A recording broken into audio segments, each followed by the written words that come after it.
The only way to get over an ailment is to find the cure. It's really about mindset.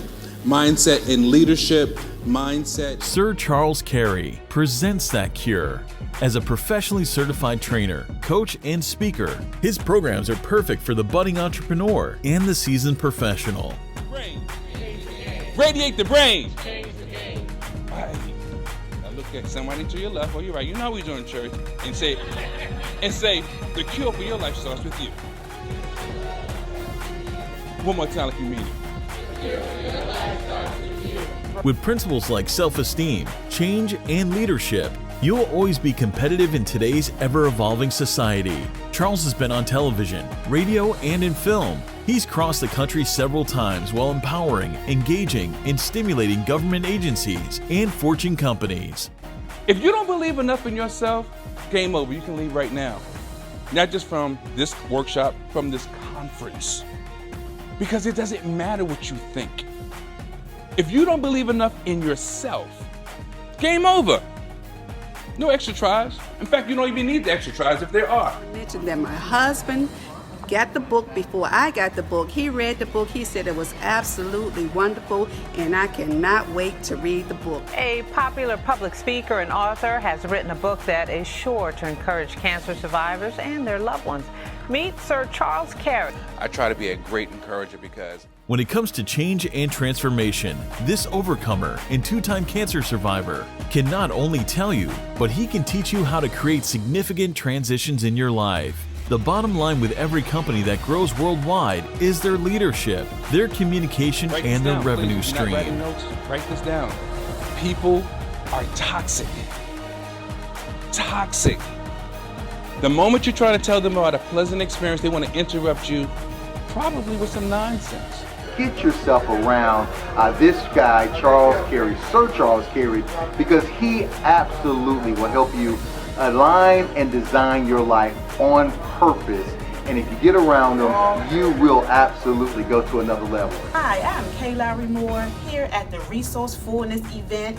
The host, Sir Charles Cary. This was an awesome event. If you are not connected with him, then you need to connect with him on social media so you can find out about his Cure series and his book, Radiate the Brain and Change the Game. If you're not growing, you may not be in business very long. Charles says you must radiate the brain and change the game. Take a simplistic approach to your organization's development with change strategist Sir Charles Cary and enrich your bottom line with better communication, better customer service, and better leadership. I mean, I was reading in your book, which kind of made me feel a little bit better. And I know this is the case anyway, but in your book you said most of us usually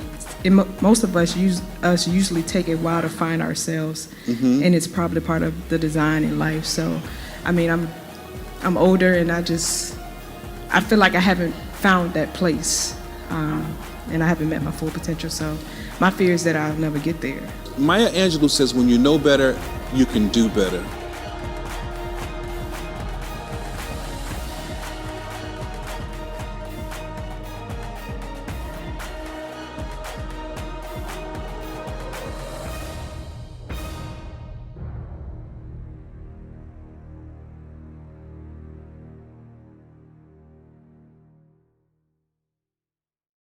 Hey folks, Sir Charles Cary here. I've got a little bit of time, so I really want to jump right in. But I want to tell you a little bit about me, but I'll do that as I move forward. I'm just honored to be able to share with you on this platform my topic. I talk about mindset a lot because I know that the world is in pain. And I know that I have a desire and an interest in mindset because of many of my experiences and what I've been certified in and the work that I do. So it was only natural that I would move into that area to discuss mindset, to teach on mindset, and to help people understand that their mindset is very important. And I come at it from a different angle because it's really a combination of things. It's communication, it's the way we think, it's leadership, it's so many different things. And today's topic is based on my book, What's So Hard About Being You? And I'll tell you a little bit about my book later on as we dig into the topic. Now, if you ask me, I'll tell you straight up, we live in a flawed society. I mean, if you look around us, there are rules, and rules are constantly being broken, or there's an exception always being included for the other guy, but not for you and not for me, right? So what's up with that? That's why I understand that people are in pain, because you were brought up to obey the law, you were brought up to have manners and all these things, but now it's like all out chaos. So I understand the uncertainty, the confusion, even the anger in some cases that we're all experiencing today. And etiquette, that's out the window. There used to be a time when they taught etiquette in school. No longer. I don't know when they took it out of school, but I know one thing. I'd give you $100 if you can find a high school or a college that teaches it. I think it should be back. Now, the pain that we're experiencing is because of many different things. I don't believe that anything is singular. Everything that we experience in our society is because of a compounded effect. And that compounded effect, it reflects on people differently because everyone has a different temperament, everyone has a different character, and a personality. And that's the reason why we're going through all this stuff, right? When you listen to the news, right? Every day, it's something horrific. But this is the bad part. The negativity that we're exposed to, we hear it so often, is soon going to be considered the norm. And you will be numb to it. And there's nothing normal about dysfunction. Look at social media. Its impact on all of our lives is horrific in many cases. Those that are on social media for business and those that are purely just browsing. If your comments or your likes or your posts aren't responded to, people are literally suffering from depression. Now, on the other side, it can be a great release. But look, we're in a skewed time now. We're living in a truly, truly skewed time in life. So technology and social media, it's influenced all of our lives in such a way that I would have never thought, that it would have been the case. So let's move on. I want to ask you who you really are. And only you know who you really are. You see, the things that drive you, that motivate you, that hurt you, that's an indication of who you are. Another part of it is how you respond to those things. Can you take it with a grain of salt? Does it shut you down? Are you able to learn from it? Or can you extract? See, that tells you who you are. It's not about necessarily where you come from, your place of worship, or any of those things. It's really about how you can respond from the inside, mindset, your heart, your virtues, your values. Those are the things that determine how you respond in a personal relationship, how you respond socially, recreationally, professionally, and of course personally as well. So, with that being said, let's move forward. Now, when I say who are you? How do you respond to stuff? Let me ask you this. Are you a movie buff? Are you a person that likes movies on a regular basis? Because I'm a big movie buff. And there's so many lessons you can learn from a movie. I watch tons of movies because, that's just my thing. Now, there was a movie called Wisdom. And I don't know if you've seen it. So right now I'm going to let you know. Spoiler alert. And the spoiler alert is because I'm going to tell the plot. It's not a new movie, but it was out probably in the 90s with Emilio Estevez and Demi Moore. The movie is called Wisdom. The movie is about two young kids, kind of like a Bonnie and Clyde and a Robin Hood kind of theme all kabashed into one, film. They were lovers and they were robbing banks. They were stealing the deeds from the banks, giving the deeds back to the landowners. Because, the banks were going to foreclose on these people's property. Now, they asked them, why did you rob the banks? And Emilio Estevez, his character said, when I was a kid, they told me I could do anything, I could be anything I want to when I grew up. Now, how many of you were told that you could be anything that you wanted to be when you grew up? I know I heard that. Did you hear the same thing? And when I heard him say that, it really struck a chord with me because that same saying has been told to kids for years and years and years. But the sayings, plural, right? The sayings that are not told to kids is what it takes to become what you want. I know when I was a kid, I was a crazy little kid. I wanted to be a cowboy. I wanted to be a policeman, all that, right? Until I started getting life's experience. But no one still took me by the hand to say, in order to be a policeman, you've got to do this. In order to be a policeman, you can't do that.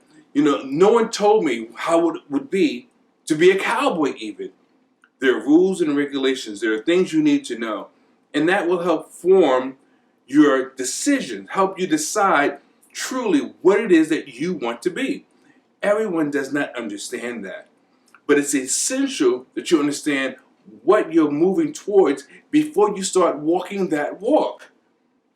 So when I say what's so hard about being you, well, maybe it's because you don't have all the information. Maybe it's because you don't really know what's in store for you. And I know for a lot of people, they don't think that deep about it, but I think it is that deep.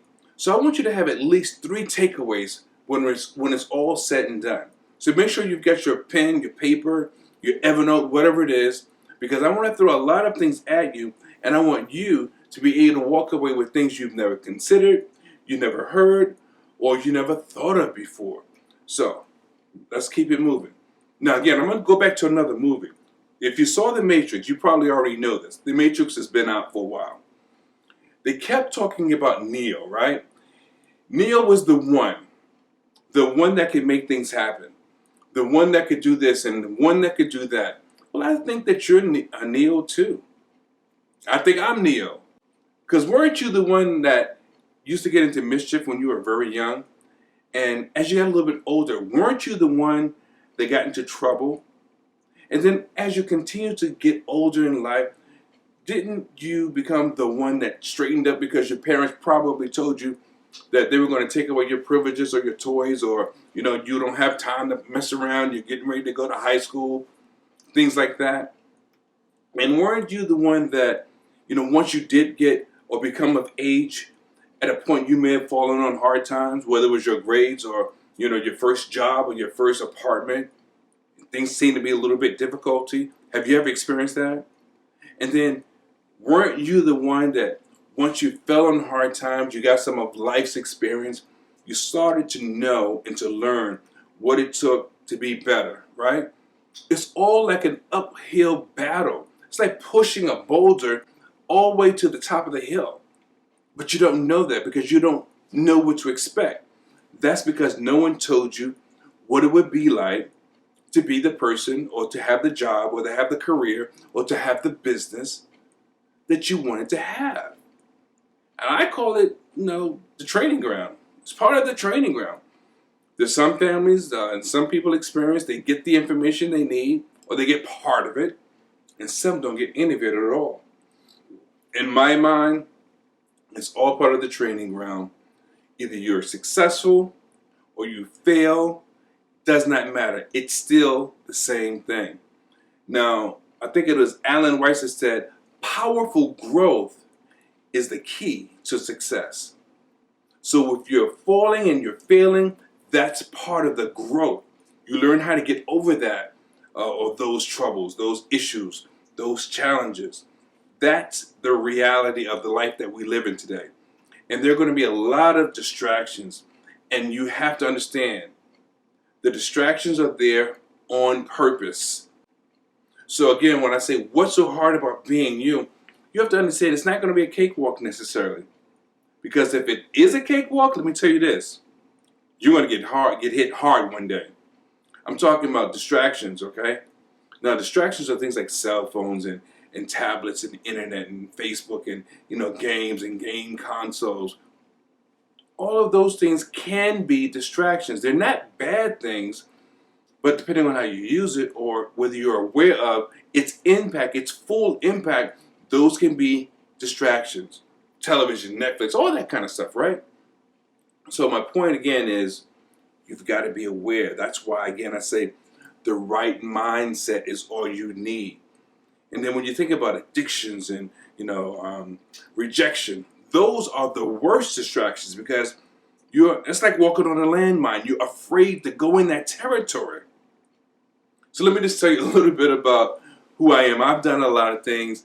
I've been a member of the National Speakers Association, been a Toastmaster, a past president, a competent leader, been certified by the Service Quality Institute for teaching, the trainer programs, positive leadership coach with George Mason University. That's my most recent certification. I've been nominated for Man of the Year by the Leukemia and Lymphoma Society. I have done a lot of things, folks. I mean, I've been in motion pictures, I've recorded music, I've done spoken word, I've written 7 books. I just told you at the top of the program about my most recent book, What's So Hard About Being You, right? Well, I've got a book series called the Radiate the Brain book series, and it's all about mindset. You know, it touches on different things such as, you know, knowing who you are and how do you, get out of your own way. Like this book here, What's So Hard About Being You? Being able to identify the problems in your life. Aligned by Design talks about understanding personality types. I've even written one book for the cancer community called After the Diagnosis, because I'm a 2-time cancer survivor. So I've gone through a lot, I've done a lot, and I'm just honored and grateful that my life's experience I can share with other people so that they can work through their challenges. There's nothing like relating to or hearing from and learning from someone that's gone through the fire, because then you know that you can identify with them. So that's a really quick oversight or overview of what my life has been like. I hang out with a lot of the main players, I'll be honest with you. Dr. Willie Jolly, Dallas Roy McNeil, Anthony Browder. When Dick Gregory was alive, I had an opportunity of working with him. Simon T. Bailey, Cheryl. I mean, the list goes on, and I'm not trying to impress you. I just want to impress upon you that the things that I've done and the people that I'm around, you can do the same thing. You can position yourself to do those things and more. Now, here's the thing.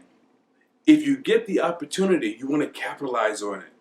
And when I say capitalize on it, you want to be observant. You want to learn, not just the back ends of the business, but learn about behaviors. What do the pros do? What don't they do? How do they do things, That's what I do. When I'm around a lot of these people that, I can call them, they have my number, I have their numbers, but I observe so that I can still become a better version of myself.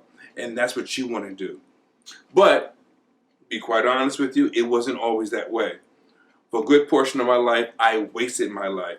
I'm originally from New York, and I did a lot of things, and I did a lot of things wrong. I mean, it's been said that God gives us freedom of choice, and man, I have made horrible choices. I mean, horrific. Messing up left and right. And I was so hell-bent on being cool and being in the in crowd that I wound up being a substance abuser. For over 25 years of my life, I did drugs. You name it, I did it. Everything except for intravenous drugs and everything except for crystal meth. So that means marijuana and alcohol and cocaine and barbiturates, all that stuff, hallucinogenics. I was a fool's fool. And I went bonkers at it. So it's a blessing and amazing that I've got a reasonably sound mind and fairly decent health. That's the truth about me. And people ask me all the time, why do you tell that side of your life? Because it's not who I am. It's what I did to get to where I am. So I've had a lot of challenges, like I'm sure many of you. In addition to the substance abuse, I'm a 2-time cancer survivor. I mean, I can tell you story upon story about my trials and my challenges with cancer. And I'll be honest with you again, I'm just grateful that I was able to get through those times, because it wasn't guaranteed. It was not promised. Now, I always give my kids credit for saving my life, but now that they're grown and doing their own thing, they don't have a lot of time for me. But the big why that I have, which used to be them, period, my why has turned from my family to my audiences, is because I already know what it's like to be alone. I know what it's like to not have anyone to identify with. I know what it's like when you really want to scream out or yell out help me, show me, teach me, understand me, listen to me. I get it. That's why, or another reason why, I wrote the book, What's So Hard About Being You? Because I've been there. I was that guy. And I'm just grateful that I'm on the other side of being who I am today. So my audiences are a huge part of my life and a huge part of why I'm inspired to do the work that I do. And I've been on reality shows, the keynote.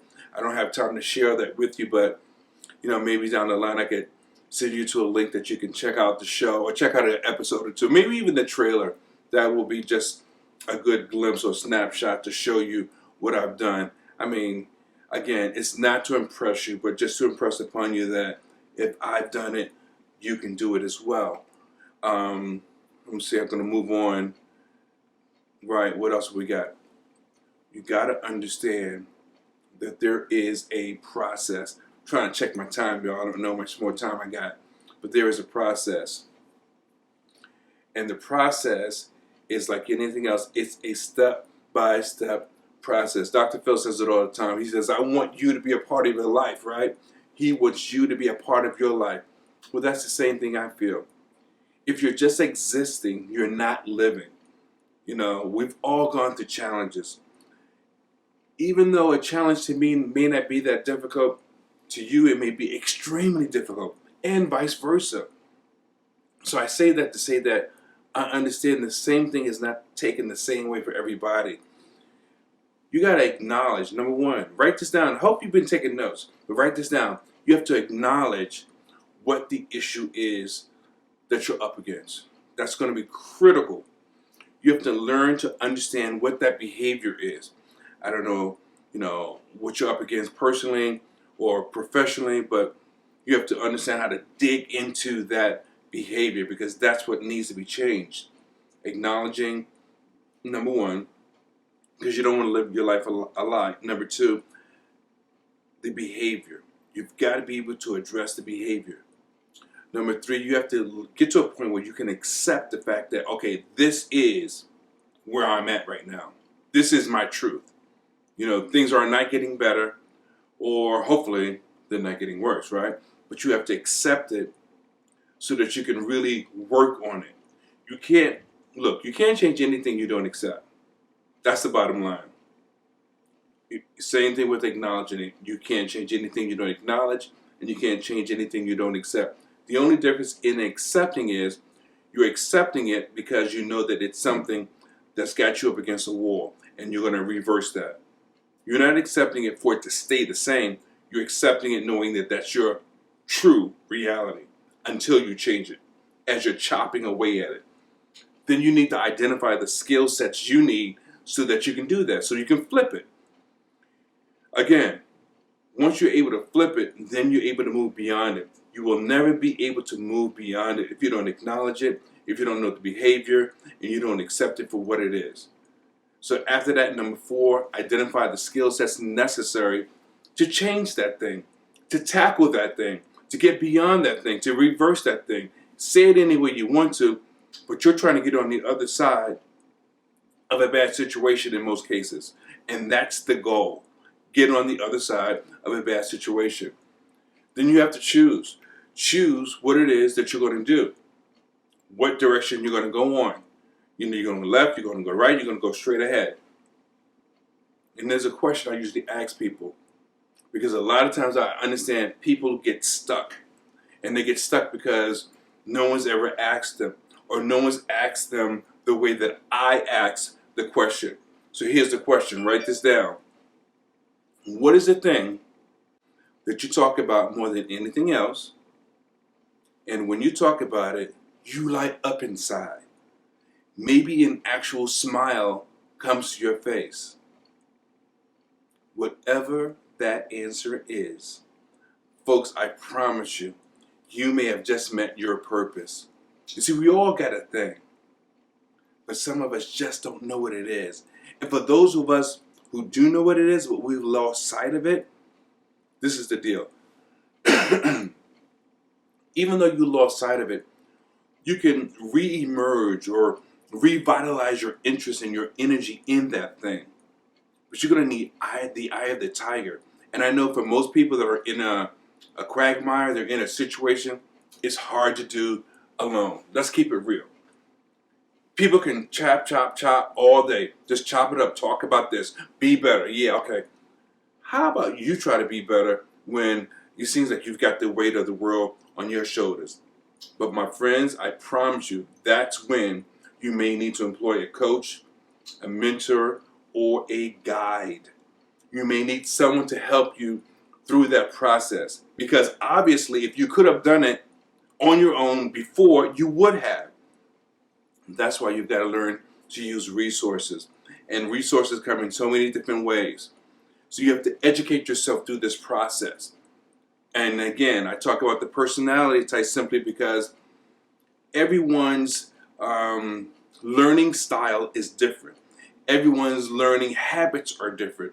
So you have to choose the learning style and habits that are most appropriate for you, especially if you have not decided or have not determined where it is you want to go, and if you're just a little shaky on all the little nuances you need to put together to move in that direction in a solid manner. So you have to be able to educate yourself, and one of the best ways of educating yourself is hiring a coach, a mentor, or a guide. Sometimes it may be resources, but whatever it takes for you, that's what you need to do. Now, I know I work along 3 success pillars, and I'm talking about the communication piece, I'm talking about building your self-esteem, and I'm talking about leadership. Now, Forbes says that good communicators get 50% more opportunity. So if you're not a good communicator, that's something you may want to take seriously. And I hope you wrote those things down. I'm talking about self-esteem, having a healthy self-esteem, being a good communicator, and enhancing your leadership potential. Just so happens I have a workshop coming up, but I don't know if it's going to be in time for you guys when you see this, but maybe I'll let you know about a future date. But point is, you need to focus on those things. It's critical, folks. Now, I don't know how many times you're going to get a chance to see this clip, this video, this training, but this is something essential for you. So you have to be aware of something. You have to be aware of people. You've got to be aware of places, and you've got to be aware of things. The people that you're around, they influence positively or negatively. The places that you go, same thing. You don't need to be in areas that zap your energy or that are downtrodden or that have nothing to offer you. And the things you do, your activities, you need to do activities or have activities that are mentally stimulating. It goes back to that mindset thing. There need to be activities that really charge you up, that do something for you, and hopefully those that are around you. If you're around negative people, I'm telling you right now, you have to look at your circumstances and your environment. You may not be able to change, I hate to say it, but you may not be able to change your environment, but you have to protect your mindset. You see, your thoughts and ideas, that's your currency. Your mind, your brain, that's your vault. So what I'm trying to allude to is that you can't always share everything that you're working on, everything you want to do.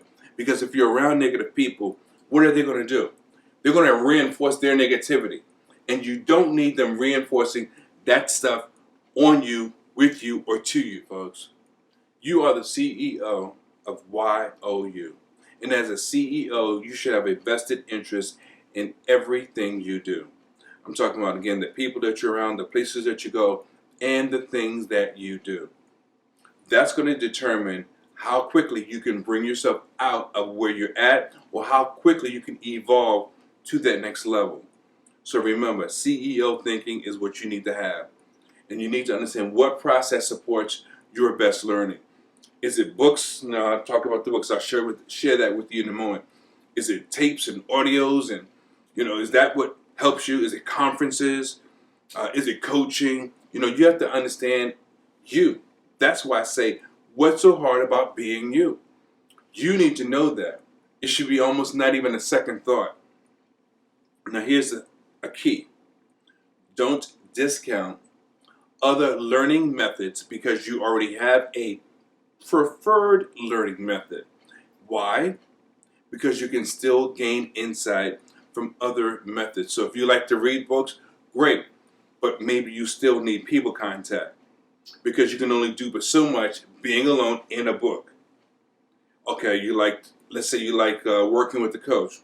Great to learn from a coach, but you may need to also look at books and audios and tapes because sometimes you need to actually see the words so that it remains ingrained and it expands your vocabulary. You see, it all fortifies your position. Hey, thanks for watching the program. We just want to let you know that not only do we have a program going on in 15 countries called Change the Brain, Conversations Without Limitations, we also have a website that you can go to for online coaching, changethebrain.net. Now, if that's not exactly what you're looking for more personal relationships so that you can develop yourself, feel free to go to our website, and there you can get the audio, the video, or any other tools, downloads, ebooks at your convenience. And remember, radiate the brain, change the game.